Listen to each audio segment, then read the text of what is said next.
Takshashila classes Kota के YouTube channel पर आप सभी का हार्दिक स्वागत है। सभी को मेरा प्रणाम, सभी को मेरा नमस्कार। चलिए प्रश्न की शुरुआत करते हैं। क्वेश्चन नंबर एक यहां पर होगा। क्वेश्चन नंबर 1 क्या हो सकता है, देखिए यहां पर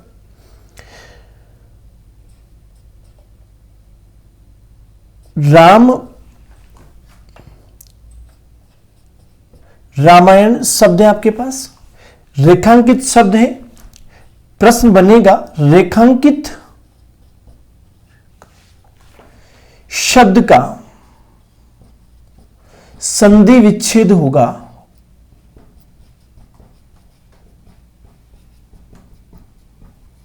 ध्यान देना, ऑप्शन 4 आपके पास है। रेखांकित शब्द आपका रामायण है। ऑप्शन है यहां पर राम प्लस अयन। बी ऑप्शन है यहां पर आपका राम प्लस आयन। सी ऑप्शन है राम प्लस आयन। और डी ऑप्शन यहां पर आपके पास है राम प्लस आयन। जल्दी से कमेंट बॉक्स में आप जवाब देने की तैयारी कर लीजिए। क्वेश्चन का जवाब कैसे देना है, आपको क्वेश्चन लिखना है, क्वेश्चन के साथ में 1 लिखना है और ऑप्शन में यहां पर क्या लिखना है आपको, A B C D। जो भी आपका आंसर होगा उसको आप साथ में लिखें। ए है तो क्वेश्चन 1 ये, जिसका कमेंट पहले हमारे पास आएगा उसी का यहां पर जवाब जो है मान लिया जाएगा। यदि सही है तो ठीक है, गलत है तो कोई बात नहीं। भाग्य आजमाइश मत करना, तुक्का मत मारना, ईमानदारी से। इनके सॉल्यूशन में मैं आपको बताऊंगा। इस प्रश्न का जवाब जल्दी से बता दीजिए, मैं कमेंट में आपका इंतजार कर रहा हूं। आपके कमेंट क्या क्या आ सकते हैं दोस्तों, जल्दी से। भाई विजेंद्र, भाई सोनू, राकेश, महेश, कैलाश, लोकेश, ध्यान दे। मैं जानता हूं कि आप सामने बैठे हैं मेरे। जवाब जल्दी दे मुझे जवाब। तो देखिए क्वेश्चन नंबर 2 में जहां तक लिखता हूं यहां पर श्रवण शब्द का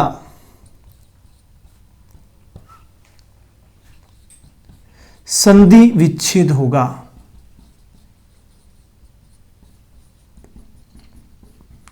ऑप्शन यहां पर आपके पास है। ऑप्शन ए श्रो प्लस अन। बी ऑप्शन है श्रो प्लस अन। सी ऑप्शन है श्रो प्लस अन। और डी ऑप्शन है श्रो प्लस अण। क्वेश्चन नंबर 2 हो चुका है। अब पहले का आंसर मैं आपको बता देता हूं। प्रश्न नंबर 1 का आंसर आपका होगा राम प्लस अयन। ठीक है। क्वेश्चन नंबर 2 का आंसर आप जल्दी से बताइए मुझे। क्वेश्चन नंबर 2 का आंसर मैं आपका इंतजार कर रहा हूं। आप जल्दी से मुझे प्रश्न का जवाब दीजिए। एक बार पढ़ लीजिए। प्रश्न का लेवल धीरे धीरे बढ़ाऊंगा मैं यहां पर। एक साथ में प्रश्न का लेवल आपके सामने इतना नहीं रखूंगा। अभी आपको लाया जा रहा है यहां पर कि आपका जवाब क्या हो सकता है। देख रहा हूं मैं, जल्दी जवाब दें। ठीक है, आपका जवाब का टाइम पूरा हो चुका है। देखिए दोस्तों, यहां पर आपका आंसर होगा ऑप्शन नंबर ए। अच्छा, दोनों के आंसर की मैं बात करूं तो यहां पर ये ऐसा क्यों हुआ, मैं साथ का साथ इनका आपको सॉल्यूशन भी बताता हूं। देखिए राम प्लस अयन की यदि हम बात करें, ये प्रथम शब्द, अंतिम वर्ण अ के बाद द्वितीय शब्द की शुरुआत अ से, समान स्वर है तो दीर्घ होगा। यहां से आपके पास राम और यहां से यन, बीच में आपने रखा। इन दोनों को आप मिलाएंगे तो शब्द बनेगा रामायण। यह शब्द गलत होगा। आपने आज तक देखा होगा कि रामायण शब्द ऐसा होता है। कैसे? यदि न के पहले किसी भी शब्द में रि र श, मैंने आपको नियम पढ़ाया था व्यंजन संधि के अंदर 11-12 नियम आपको पढ़ाया था। तो वहां पर न के पहले यदि रि र श आ जाए शब्द में तो न का परिवर्तन ण में हो जाता है। ऐसे में ये शब्द क्या होगा? बच्चे कई बार कंफ्यूज होकर या तो ये प्रश्न का जवाब देंगे या फिर इसका जवाब देंगे कि पीछे न लगा हुआ है, ध्यान रखना राम प्लस अयन होगा। इसी प्रकार से यहां का यदि हम बात करें तो यहां से अंतिम वर्ण ओ के बाद क्या है, असमान स्वर है, ओ के बाद परिवर्तन किस में होगा, औ में। पीछे वाले स्वर की मात्रा लगाएंगे, ये बनेगा आपका औ। यहां से आपके पास स्र और यहां से न, बीच में आपने रखा औ, इन दोनों को आप मिलाएंगे तो श्रवण बनेगा। तो लेकिन बात करें इसकी, री र श बताया था आपको, तो यहां ये शब्द जो स्र है ये स्र श और र से मिलके बनता है, और न के पहले क्या यहां पर र छिपा हुआ है क्या, यदि ऐसा है तो ये शब्द क्या बनेगा, श्रवण, और ये शब्द स्रो प्लस अन इसका जवाब होगा।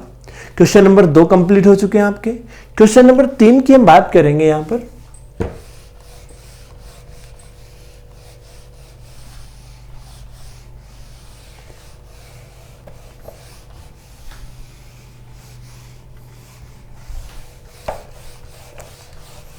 क्वेश्चन नंबर 3, निम्न में से कौन सा शब्द, देखिए क्वेश्चन नंबर 3 की यदि हम बात करें, निम्न में से कौन सा शब्द वर्तनी की दृष्टि से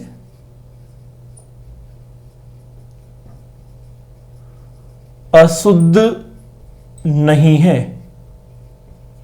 ध्यान देना, निम्न में से कौन सा शब्द, यह मत सोचना कि वर्तनी का प्रश्न पूछा जा रहा है। दोस्तों जो हमने संधि में पढ़ा था, वर्तनी वाले शब्द संधि के ही होंगे, कि संधि से कौन कौन से शब्द वर्तनी में कन्वर्ट किए जा सकते हैं, या कौन से शब्द हैं जिनमें मात्राओं से संबंधित त्रुटियां हम निकाल सकते हैं और हमें देखने में अच्छे लगते हैं या गलत लगते हैं। ऑप्शन ध्यान दीजिए, एक तो शब्द है गत्यावरोध, कौन सा शब्द, ध्यान से पढ़ना, अशुद्ध नहीं है। ऑप्शन नंबर बी आपके पास है मनोकामना। ऑप्शन नंबर सी यहां पर है निस्वार्थ। ऑप्शन नंबर डी आपके पास यहां पर होगा निःशुल्क।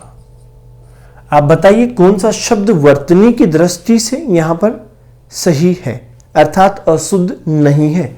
आपको बताना होगा इस प्रश्न का जवाब। जल्दी से मैं आपके प्रश्न का इंतजार कर रहा हूं, उत्तर का जो आपका जवाब है उसका इंतजार मैं यहां पर कर रहा हूं। क्वेश्चन नंबर 3 में यहां पर 4 में यहां पर लिख देता हूं जहां तक।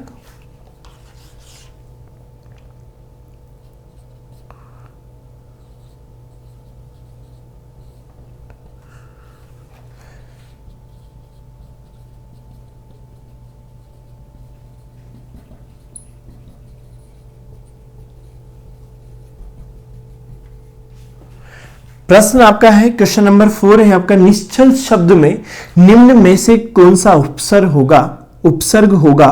तो यहां पर ऑप्शन आपके पास है ए नी, निस, सी आपका होगा नी, और डी आपका यहां पर होगा निस। आप मुझे जवाब देंगे कौन सा आंसर यहां पर होगा। क्वेश्चन नंबर 4 का आंसर क्या होगा, क्वेश्चन नंबर 3 का आंसर क्या होगा, ये जवाब आपको मुझे देना है। कमेंट में जल्दी से जवाब दीजिए, ठीक है। क्वेश्चन नंबर 3 की यदि हम बात करें, आपका समय पूरा हो चुका है। यदि 3 की हम बात करें तो ये आपका गलत है यहां पर। कुल मिलाकर यदि आंसर की बात करें तो केवल और केवल ये निःशुल्क आपका सही होगा। ये शब्द आपका सही जो होता है गत्यवरोध होता है, और ये शब्द आपका गलत हो गया। ये आपका मनः प्लस कामना, ये मनः कामना होगा। ये शब्द आपका निस्वार्थ यहां पर सही होना चाहिए था, ये होता तो सही होता, और निःशुल्क आपका सही है। यदि हम निश्चल की बात करें तो देखिए इसमें यहां पर ये आपका ऑप्शन नहीं होगा, ये भी नहीं होगा, ये भी नहीं होगा। आपका आंसर क्या होगा, डी ऑप्शन निस। मैं आपको ये बता दूं, चलिए हम आगे बात करेंगे इनकी। तो यहां पर आपका 3 और 4 जो प्रश्न है उसका जवाब है यहां पर देखिए, एक का निःशुल्क है और दूसरे का निस नाम का उपसर्ग होगा। अगला देखिए यहां पर क्वेश्चन नंबर 5, क्वेश्चन नंबर 5 की यदि हम बात करें,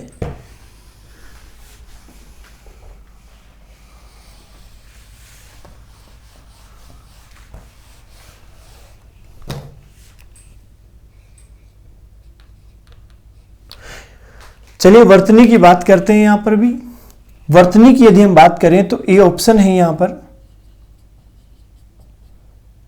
अधो वस्त्र, बी ऑप्शन है यहां पर अधो पतन, सी ऑप्शन है यहां पर पयोपान और डी ऑप्शन है यहां पर कोई नहीं। जवाब है, प्रश्न आपका है कौन सा शब्द वर्तनी की दृष्टि से अशुद्ध नहीं है। पांचवा प्रश्न आपका, कौन सा शब्द वर्तनी की दृष्टि से अशुद्ध नहीं है। जहां तक मैं प्रश्न लिखता हूं छठा, आप इसका जवाब ध्यान रखिए, ढूंढिए।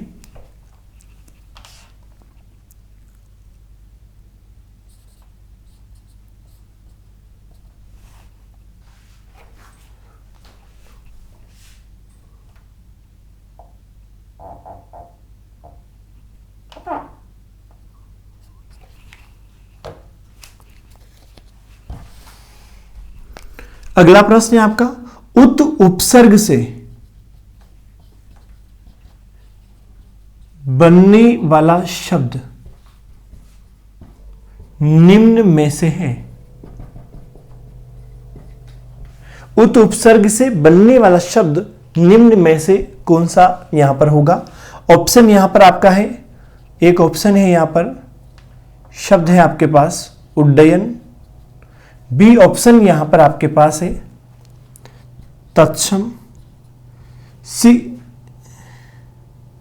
तत्सम नहीं, उल्लेख और सी ऑप्शन है उज्ज्वल और डी ऑप्शन यहां पर होगा कोई नहीं। ये आपको यहां पर बताना होगा। आपके पास क्वेश्चन नंबर 6 हो चुके हैं। कौन सा शब्द वर्तनी की दृष्टि से यहां पर अशुद्ध नहीं है और यहां पर ये उत उपसर्ग से कौन सा शब्द बना है, ये आपको बताना होगा। इसकी यदि हम बात करें, इस वाले प्रश्न की बात करें तो यहां पर आपका कौन सा सही होगा, अधोवस्त्र सही होगा।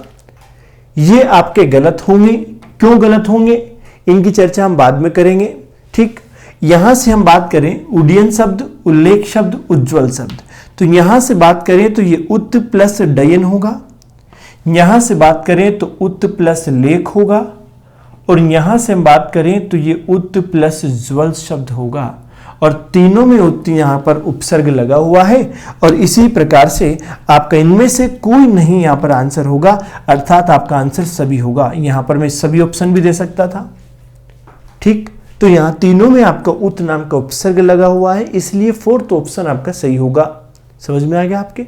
चलिए इनकी बात करते हैं। तो ये शब्द यहां पर बनेगा अधः पतन, अधः पतन, और ये बनेगा पये पान, ये यहां पर सही होगा।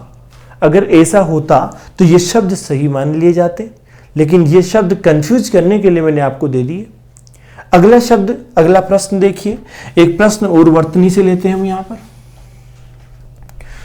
हम बात करेंगे हम इसके बाद 7वें नंबर के प्रश्न की।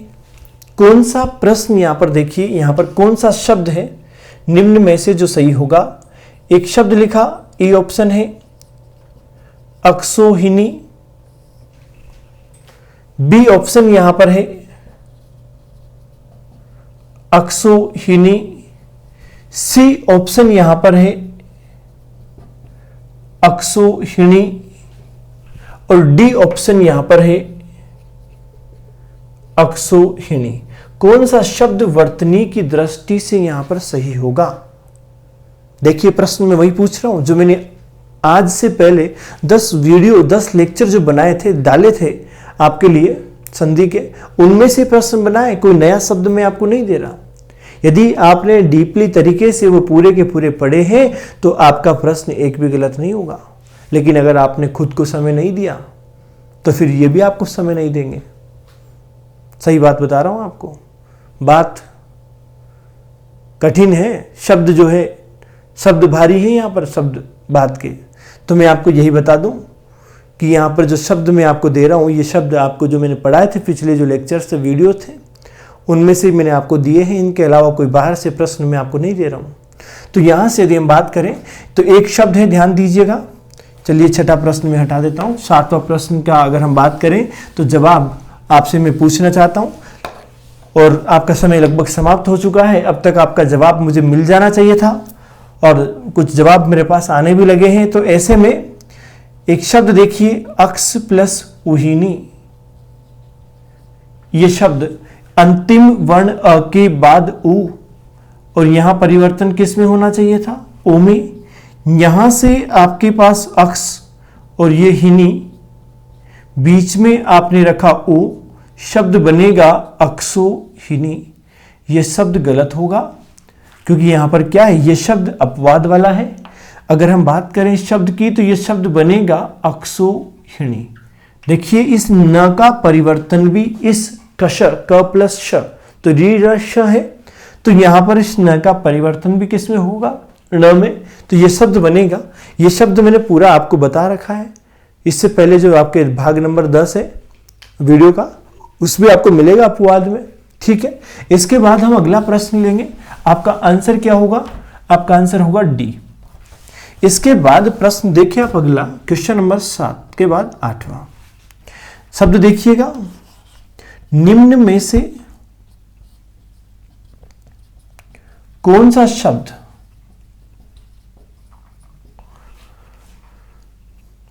गुण संधि का अपवाद है? गुण संधि का अपवाद है। ऑप्शन ए है आपके पास। ऑप्शन ए यहां पर देखिए, एक ऑप्शन है शुद्धो धन, बी ऑप्शन आपके पास है प्रोड, सी ऑप्शन आपके पास यहां पर होगा स्वेर, डी ऑप्शन यहां पर होगा कोई नहीं। जवाब आपको देना है, किसका आंसर आपका क्या होगा? यहां पर क्या आपका आंसर होना चाहिए? कौन सा शब्द गुण संधि का अपवाद है? 4 ऑप्शन आपके सामने, 4 विकल्प है और विकल्प से जवाब आपको देना होगा। तो यहां देखिए, यदि हम इस शब्द की बात करें, आपका जवाब जल्दी से दे दीजिए, आपका समय समाप्त होने वाला है। यदि आप एक प्रश्न में इतना समय लगाएंगे तो एग्जाम में मैथ्स और रीजनिंग वगैरह, इंग्लिश वगैरह या जो बड़े प्रश्न हैं उनका जवाब कैसे देंगे, कितना टाइम लगाएंगे? तो पेपर में आपका टाइम का जो मैनेजमेंट है वो भी बहुत अच्छे से होना चाहिए, क्योंकि कई बच्चे तो पेपर में सिलेक्शन से इसलिए छूट जाते हैं, इसलिए रह जाते हैं कि उनके पूरे प्रश्न ही हल नहीं हो पाते। और ये कब होंगे? जब आप प्रैक्टिस करेंगे बहुत अच्छे से। समझ रहे हैं आप मेरी बात को? तो मैं आपको यही बोलना चाह रहा हूँ। क्वेश्चन नंबर 8 की बात करें, आपका समय समाप्त होता है। तो दोस्तों ध्यान दीजिए, शुद्ध प्लस ओदन बनेगा, और ये देखिए यहाँ पर अ के बाद ओ, तो ये वृद्धि संधि का अपवाद होगा। यदि हम इसकी बात करें तो प्र प्लस ऊड शब्द बनेगा, और ये शब्द आपका आंसर होगा बी। और स्वेर की बात करें तो ये यहाँ पर पहले से गलत था, ये ऐसा होता तो आंसर होता, लेकिन यहाँ मात्रा क्या कर दी? गलत। इस वजह से ये गुण संधि का अपवाद तो है, लेकिन मात्रा गलत होती हम इसे आंसर विकल्प में शामिल नहीं करेंगे। समझ रहे हैं आप बात को? और डी यहाँ पर कोई नहीं, तो इसका मतलब आंसर तो क्या था आपका? बी आंसर था। इस प्रश्न का जवाब आपको मिल गया। अगला प्रश्न हम यहां पर लेंगे।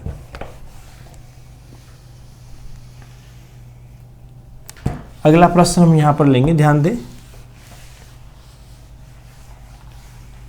कौन सा शब्द, यहां पर फिर वर्तन की बात करेंगे।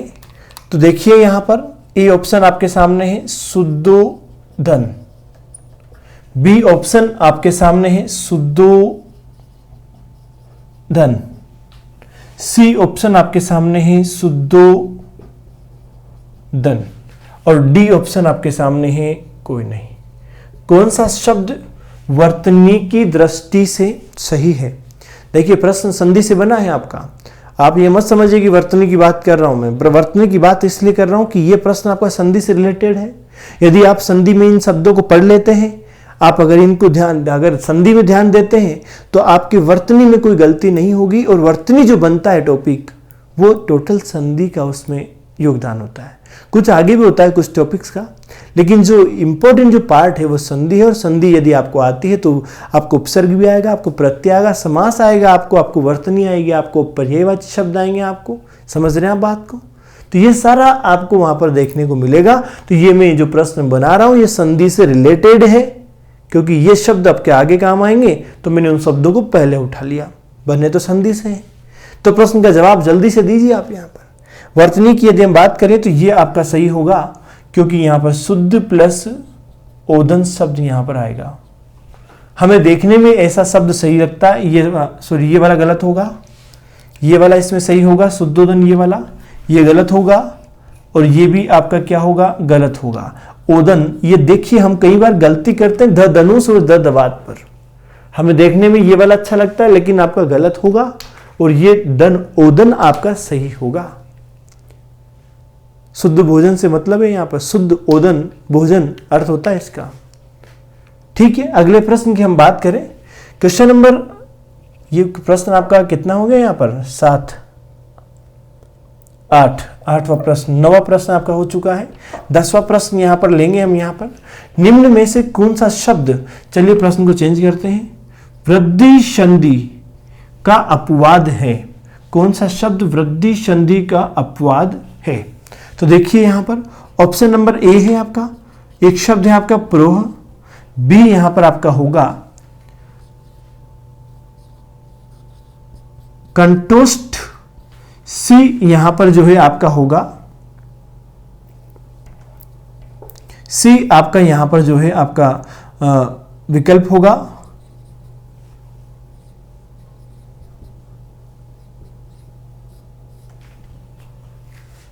स्तु लोतु,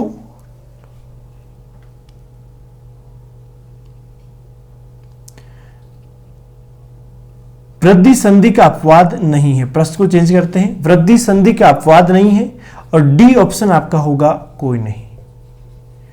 अब आप मुझे बताइए इसका विकल्प क्या होगा। प्रश्न को दोबारा से पढ़िए, निम्न में से कौन सा शब्द वृद्धि संधि का अपवाद नहीं है? तो ये ध्यान देना होगा आपको। क्वेश्चन नंबर 10 हो चुका है, तो ये आपका ऑप्शन है, ये आपका ऑप्शन है, ये आपका ऑप्शन है, और ये डी आपका ऑप्शन है। तो इसमें आंसर क्या होगा? जल्द से आप जवाब दीजिए, समय निकलता जा रहा है और आपका समय समाप्त होता है। मैं अब इसका जवाब आपको देने वाला हूं। जवाब आपका होगा ए, क्योंकि ये शब्द बनता है प्र प्लस उ, और ये आपका वृद्धि का नहीं, गुण संधि का अपवाद होता है। ये दो शब्द तो आपके संधि जो है वृद्धि के अपवाद होंगे, कंठ प्लस ओष्ठ, स्थूल प्लस ओ, ओतु। समझ में आ रहा है आपके? तो ये दो शब्द तो आपके वृद्धि के अपवाद हैं, लेकिन ये वृद्धि का नहीं पूछा है उसने। तो ये आपका किसका है? गुण का, और गुण का आपका सही आंसर होगा। इसी के साथ में हम बात करें अगले प्रश्न की। ध्यान दें, अगले प्रश्नों की हम बात करेंगे।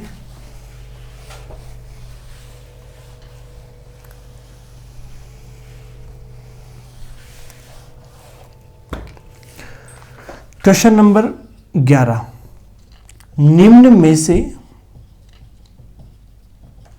कौन सा शब्द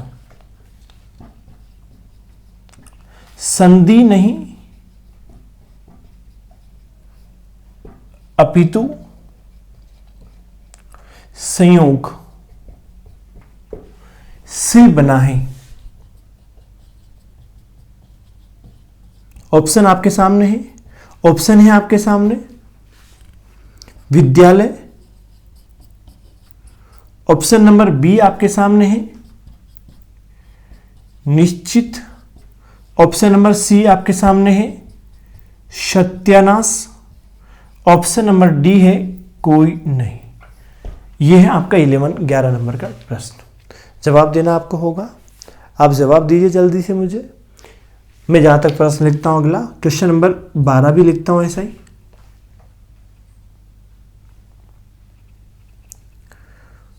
वर्तनी की दृष्टि से अशुद्ध शब्द है। प्रश्न नंबर 12 है, ऑप्शन देखिए निस्वार्थ, ऑप्शन नंबर बी है आपका दुष्स्वप्न, ऑप्शन नंबर सी आपका होगा Dushasan, Dushasan. Option number D आपका यहां पर होगा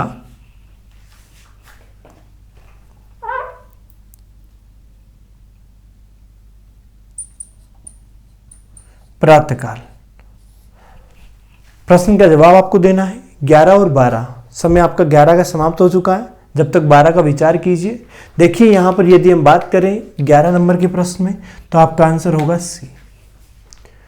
ऑप्शन नंबर हम 12 की बात करें, क्वेश्चन नंबर 12 की बात करें, तो यहां पर अगर हम प्रश्न के उत्तर की बात करें तो आपका आंसर ये नहीं होगा, ये नहीं होगा, ये भी नहीं होगा, जबकि आपका आंसर ही होगा डी। क्यों? क्योंकि तीनों शब्द देखने में आपको अच्छे नहीं लगते, लेकिन तीनों सही है। लेकिन हमने क्या पूछा प्रश्न, कौन सा शब्द वर्तनी की दृष्टि से यहां पर अशुद्ध है। समझ रहे आप मेरी बात को? ये था आपका 12 नंबर तक के प्रश्न। ठीक है, इसी के साथ में आपसे जाने के लिए इजाज़त यहाँ पर आपसे चाहूँगा। दोस्तों सभी को मेरा नमस्कार, मेरा जो है नमस्कार, और इसी के साथ में धन्यवाद। Thank you.